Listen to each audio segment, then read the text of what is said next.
The 911 model line, neunelf in German, has a lot of life in it yet, and proof of that comes with this mid-level Carrera GTS model. With more focus than a base Carrera and just a taste of 911 turbo, it might well be all the 911 you could ever need.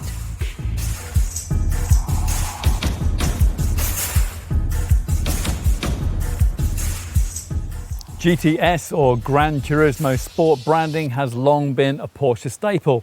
The company first used it back in 1963 with their 904. The moniker was supposed to designate a sports car suitable for both road and track. GTS versions of the 924, the 928 and the Cayenne then eventually followed, but the badge didn't make it onto the 911 until 2009 as part of the facelift made to the 997 version of that model. Sales were strong enough for the GTS nomenclature to be retained for the replacement 991 Series 911 in 2012. In 2021, it also appeared on that car's successor, the 992 Series 911, creating the car that we're going to look at here. It's available with rear and all-wheel drive, and with the coupe, targa, and, as in this case, the convertible body style. The idea with the 911 GTS is to offer a perfect middle ground, a 911 with a little more focus than a Carrera, but without the price tag and the track style compromises of a GT3, with a bit of 911 turbo thrown in. Sounds promising.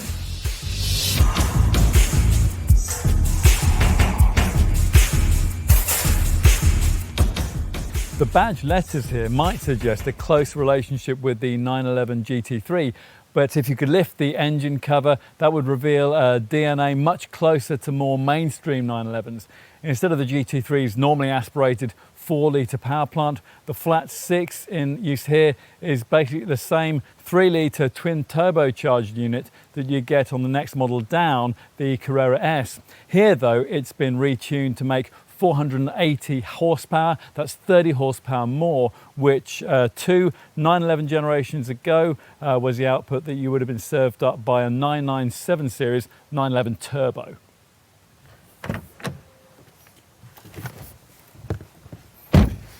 Now that engine, it certainly sounds good when you fire it up. That raspy note is enhanced over the Carrera by less sound deadening and by a standard sports exhaust. So, time to see what it has to offer. It's hard to imagine why you would need a faster 911 than this one, unless of course you happen to own a racetrack. First impressions are of a GT3 level of speed, not surprising given that the engine output is just 30 HP shy of that variant. Even the slowest GTS derivative, that's a manual rear-driven cabriolet, needs just 4.1 seconds to reach 62 from rest. The fastest, the PDK Auto all-wheel driven coupe, takes nearly a second off that, recording 3.3 seconds en route to 192 mph. That manual, by the way, is Porsche's rather curious 7-speed box, but of course most customers will want the usual 8-speed dual-clutch PDK Auto. Probably matched to 4-wheel drive rather than a rear-driven format, although the former does add 50 kilos of weight. You don't get the sophisticated double wishbone suspension that you'll find on the front of a GT3, but don't worry because the damping system is mostly shared with the 911 Turbo and it's very well judged. Even the sharpest Sport and Sport Plus settings aren't too harsh for road use. Lowered sport suspension features on the coupe and the cabriolet GTS models. The Targa version gets regular PASM suspension as on a Carrera S. The engine's not brash like an AMG V8 or shrill when you're revving out like an Italian V8, but as we suggested earlier, it certainly serves up plenty of orchestral fireworks, embellishing your progress with whooshing turbines, fluttering wastegates and sonorous roars. It also brings an almost supercar style level of pulling power to the party, 570 Newton meters if you're interested. That's 40 Newton meters more than a Carrera S. The resulting acceleration, as we've already suggested, is almost concussive, and unlike with previous 997 and 991 series GTS 911 models, you don't have to thrash the engine to really experience all that flat 6 has to offer. but be in no doubt the super sports car genes are very much in there. When the time's right, the road opens up and you're able to plant your right foot while selecting one of the sport drive settings, the car simply lunges towards the horizon with the best of the twin turbo units pulling power developed between 2,300 and 5,000 RPM. As part of the standard Sport Chrono package's steering wheel mounted drive mode controller, you get a sport response button. Now that preconditions the drivetrain for maximum acceleration over 20 seconds for really swift overtaking. And as with the standard Carrera series models, there's an adaptive rear spoiler which deploys at 56 miles an hour into the first of 3 positions, which aim to keep the rear of the car really pinned to the tarmac. All well and good, but every car in this segment is frantically fast. None of them, though, feel quite the same as this 911 when tackling the turns. As always in a 911, the car feels uniquely centre pivoted, responding to wheel and pedal movements with an immediacy that is just that bit more driver-centric than you'll find in the class alternative. You feel a greater sense of confidence and control, particularly when you're right at the edge of adhesion, and the whole experience is even more complete and more satisfying. It's instructive to examine the reasons why here. The steering rack of the 992 series GTS model is 11% quicker than it was with the previous 991 series design. The front track width is 45 millimeters wider, and the wheels are a size larger than before, with a mix of 20 and 21-inch rims, plus dynamic engine mounts which minimize vibrations in the drivetrain are now standard here, as these days they are on all 911s. The lowered PASM, Porsche Adaptive Suspension Management, that we mentioned earlier on, offers a choice of either normal or sport settings, and it's been improved for this generation model. Its electronics have been adjusted to work in either bounce or rebound while the damper is moving rather than only when it's static. Now that of course means that it can react all the more quickly to changing surfaces. As usual on a 911, the PASM activation can be separated out from the usual drive modes that vary steering feel, throttle response, exhaust note, stability status, and on the PDK variants, the gear shift timings. As usual on a Porsche, you're offered the Sport and Sport Plus drive selections that we mentioned earlier on, along with an everyday normal and an individual setting too, that allows you to quickly personalize all those settings, and the same way that, say, a DTM champion might set up his race car. PTV, or Porsche Torque Vectoring, which selectively brakes the inside rear wheel through sharp bends. Now that these days is standard on all 911 models, and here it works with either an electronic or a mechanical limited slip differential. Now that depends on whether you choose your GTS with a manual gearbox or an auto. If you choose to pair PTV with the all-wheel drive system, which shunts power between the axles, so it's always serving the wheels which need it most, then the result is quite astonishing corner-to-corner traction. But there is just a chance that on this 992 series model, you might not feel the need to pay extra for all-wheel drive at all. Now that's because of the standard inclusion on all versions of this 8th generation design of what Porsche calls a wet mode. Now this is primarily designed to reduce the risk of aquaplaning on damp roads, so it is a bit like the slippery setting that you can activate on some of the Mercedes-AMG models. But in that case, you have to judge when selection might be appropriate. On this 911, acoustic sensors behind the front wheel arches do all that for you, suggesting wet mode activation when road surface spray goes beyond a certain threshold. Activate this setting and throttle response is flatter, and the traction, the PASM adaptive damping, and the adaptive aero systems all join in to help the car to better stick to the road. Also helping here is the addition to this car of so-called swarm intelligence, which is continually garnered from other Porsches in the area you're driving in, and which will, if necessary, alert you to potential driving hazards, flooding and aquaplaning among them.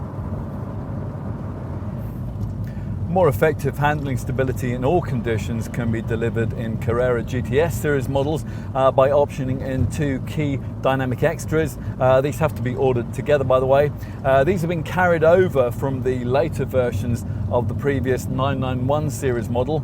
PDCC, or Porsche Dynamic Chassis Control. Now this is an active roll compensation system which detects the very instant that this Porsche begins to roll when it's cornering and eliminates it almost entirely. So you hit a bump mid-corner and the car just shrugs it off and carries on as if nothing had happened. It's almost eerie, that actually. The other key dynamic option that you could add into this GTS is active rear axle steering. Now this has been adapted from Porsche's 911 GT3 race car for road use. This feature offers you a more direct feeling of corner turn-in, and it also improves high-speed stability in situations like emergency lane changes, for example. A side benefit of that system, by the way, is that it reduces the turning circle by half a metre to 10.6 metres, and that's something that you'll really appreciate in those packed city streets when you're manoeuvring. You might want to know, by the way, that dynamic chassis control and rear axle steering come included on the GTS models, which are fitted out with the optional lightweight package. Now that saves 25 kilos thanks to lightweight glass and a lightweight battery, plus carbon bucket seats.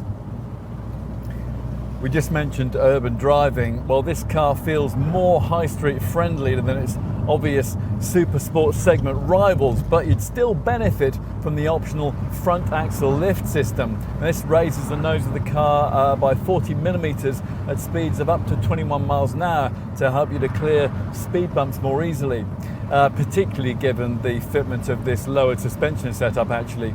For frequent town travel, you might also want to specify the Power Steering Plus option that we've also been trying here. That offers a variable low-speed ratio for easier parking and manoeuvring. For normal driving beyond the city limits, though, you'll benefit from the optional LED matrix headlights that we've also been trying with this test car. Now they adapt 84 individual LEDs in each headlamp unit to precisely direct exactly the right beam in exactly the right place.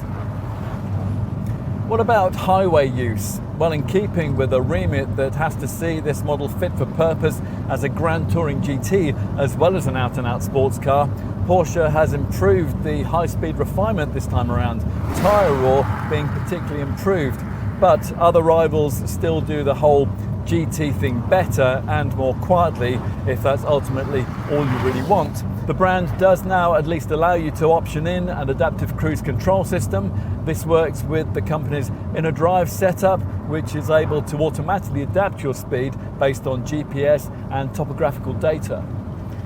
The whole point of a 911, though, particularly this one, lies in the enjoyment, not the automation of the driving experience, and it's particularly well judged here with this GTS variant. There's really a feeling of involvement on offer here that's only otherwise delivered by the kind of uncompromising track-orientated sports car that you really couldn't use every day. This model is superb on a circuit too. If you happen to be a track day fan, you'll love its Porsche Track Precision app, which helps you to refine your lap times. But unlike most rivals, it's equally at home if all that's required is collection of your dry cleaning. The perfect 911 combination? Well, you might well think so, and we certainly do.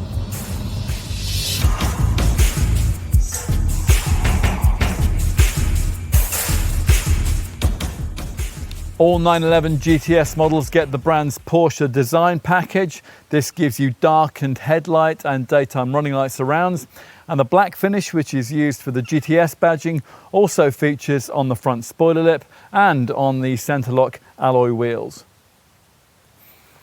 Body style choice lies between coupe or glass-roofed Targa models, or this cabriolet version with a canvas hood that can be raised or lowered in only 12 seconds at speeds of under 31 miles an hour. There's a GTS designation on the doors, and as usual with the current 911, the wide arches house different rim sizes. You have 20-inch alloys at the front with 21 inches at the rear. At the rear, there's the black GTS badging we mentioned earlier, and you get this auto-deploying rear spoiler, which emerges at 56 miles an hour into the first of 3 positions. Arguably more important than any of that, though, is what lies beneath this voluptuous panel work. Seems strange to remember that as recently as the 997 series GTS model, just 2 generations ago, 911s were completely crafted from old-fashioned galvanized steel. These days, apart from the front and rear aprons, the outer skin is entirely made from aluminium. Right, time to take a seat up front. Power operated door handles spring out to allow you to enter. Now inside, the GTS cabin is marked out by greater use of Alcantara. Porsche calls it Race Tex. Plus, there are more tightly supportive Sports Plus seats and a thin-rimmed GT Sport steering wheel, which, like the ordinary 911 tiller, rather obscures the outermost instrument cluster dials. Other things you'll have to pay extra for on a Carrera include the Sport Chrono package with the dash-top mounted stopwatch, plus you'll be able to use the Porsche Track Precision app. Apart from the gear stick, which is 10mm shorter than that in a regular Carrera, everything else is as with any other 992 Series 911. Here we have the optional GTS interior package with matte carbon highlights. As you'd expect in a 911, through the grippy 3-spoke wheel you view a defiantly analog central rev counter, without which a Porsche simply wouldn't be a Porsche. The 2 7-inch readouts that sit either side of that are actually configurable freeform displays. The left-hand one has 2 virtual dials, one a speedometer to supplement the digital speedo in the rev counter, and the one on the far left a readout for time and outside temperature.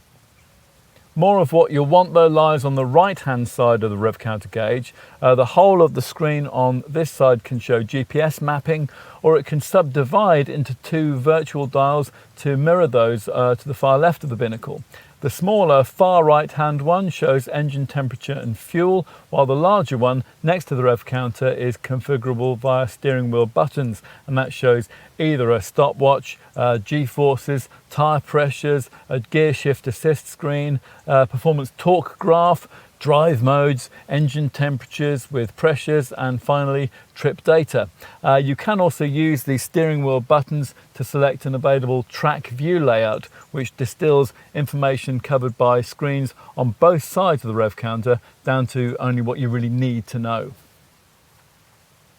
As usual with a 911, just about everything else you need to know is covered off by a 10.9-inch flush-mounted Porsche communication management touchscreen, which is in the center of the dash here.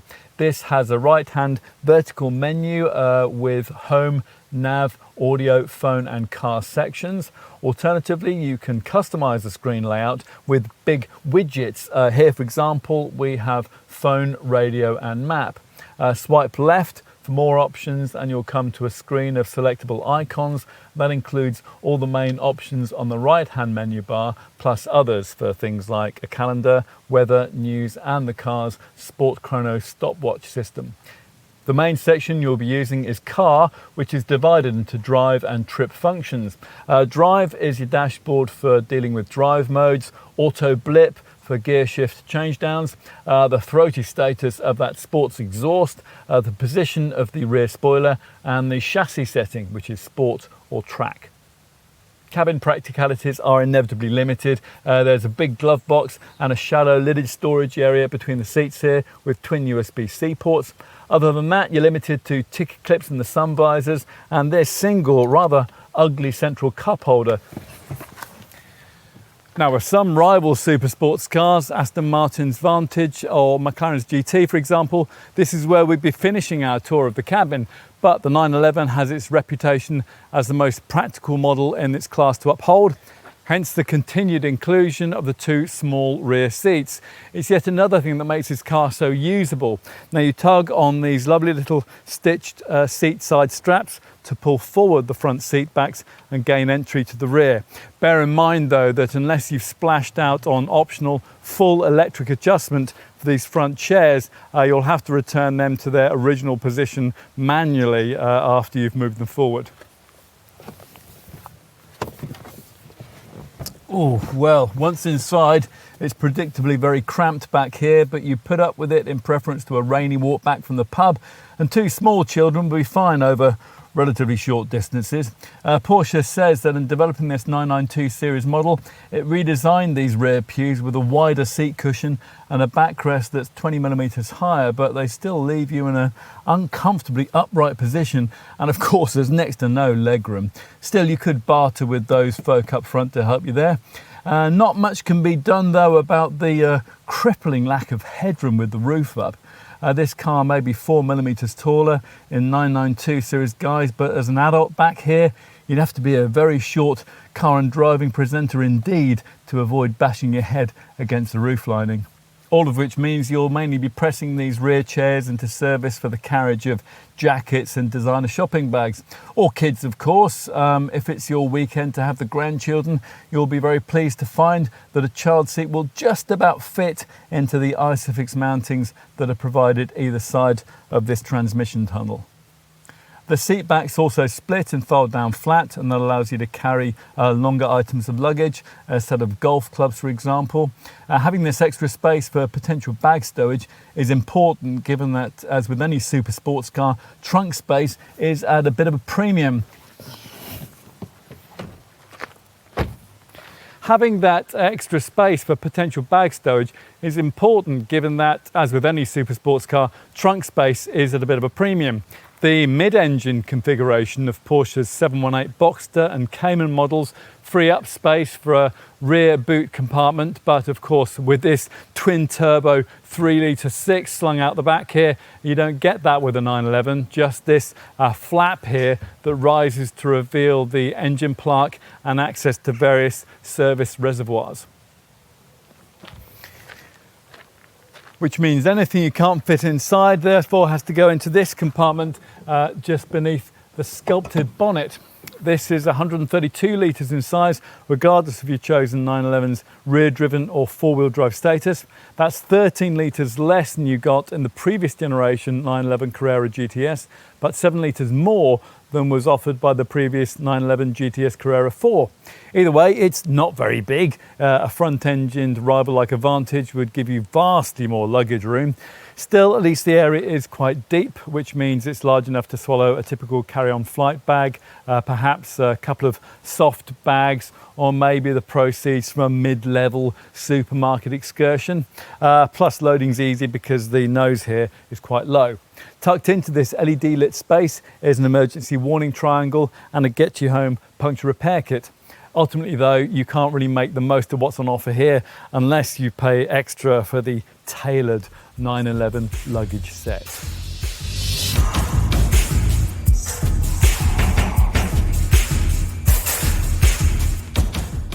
As we filmed in early autumn 2023, pricing for the 911 Carrera GTS started from around £122,000. That's for the rear-driven coupe model. To give you some range perspective, that's about £12,000 more than the equivalent Carrera S Coupe. It's £6,000 more to get your Carrera GTS with all-wheel drive. Either way, you'll pay £10,000 more for the cabriolet body style that we have here, which means that this test Carrera 4 GTS car listed at £138,000 at the time of our test. Now, the same sum will get you a GTS model in Targa form with a lift-out roof panel.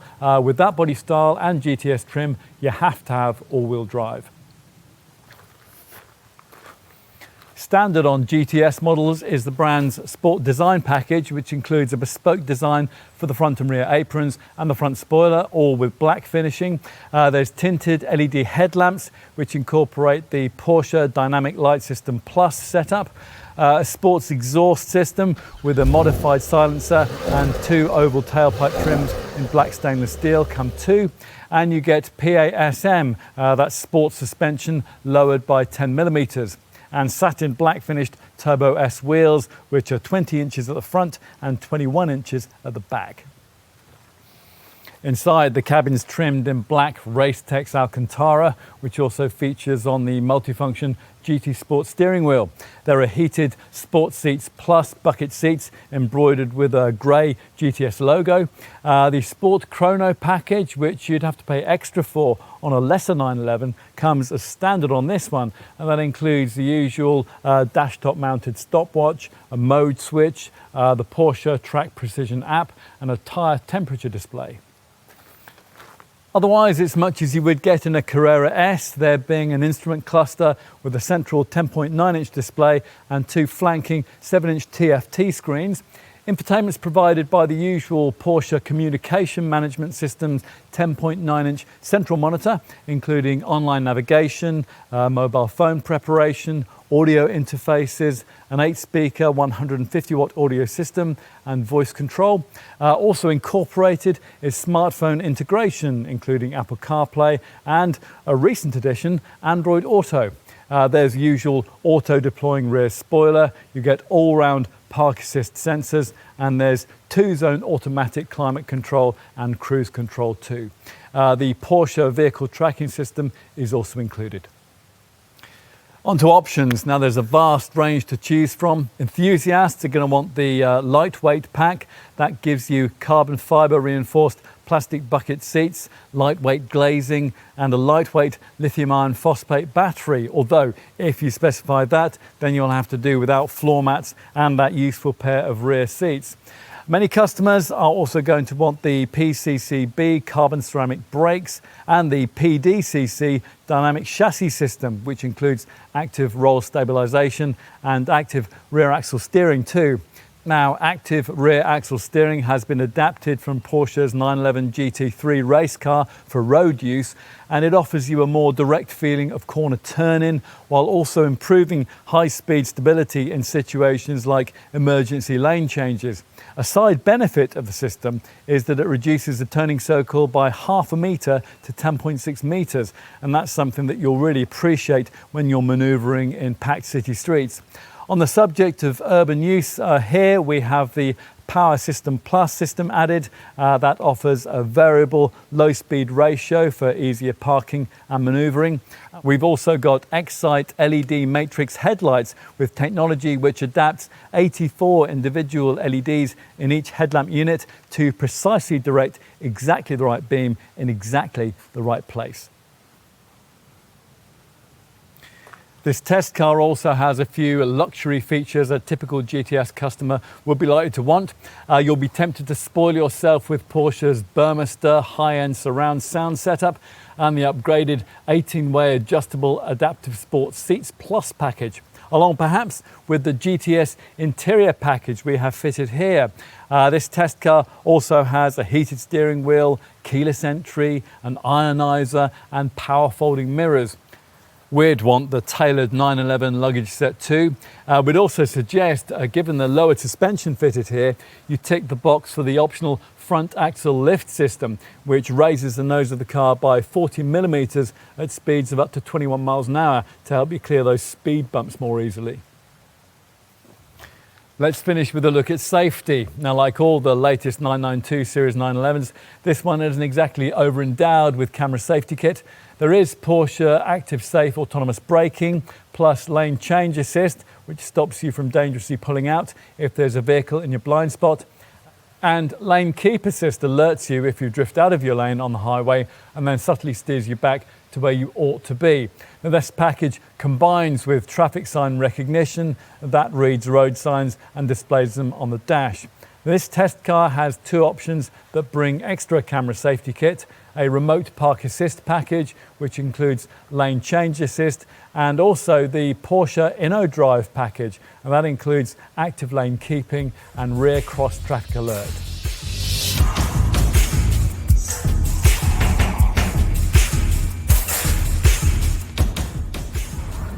As you'd expect, the efficiency figures of a 911 GTS aren't all that much different from an ordinary 911 Carrera.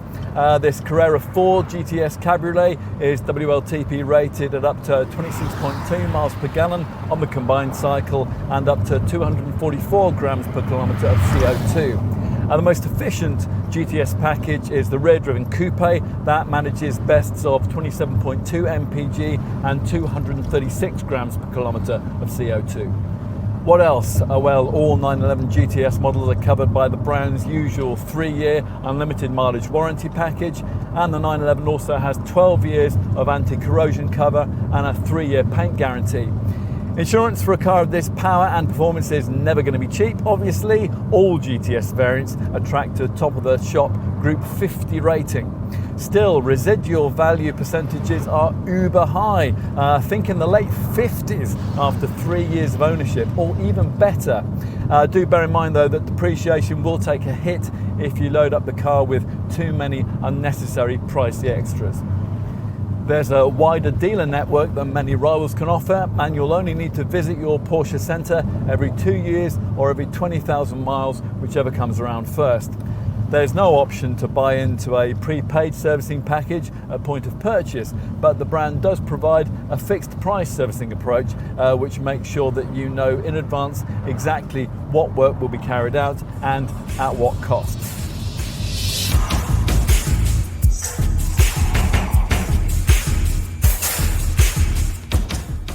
While this GTS model is probably never going to satisfy a 911 customer who really wants a GT3, it's certainly a very credible and a more affordable alternative to a 911 Turbo, which is why for us, GTS ownership represents the sweet spot in the 911 range, regardless of whether your body style of choice is coupe, targa, or as in this case, cabriolet.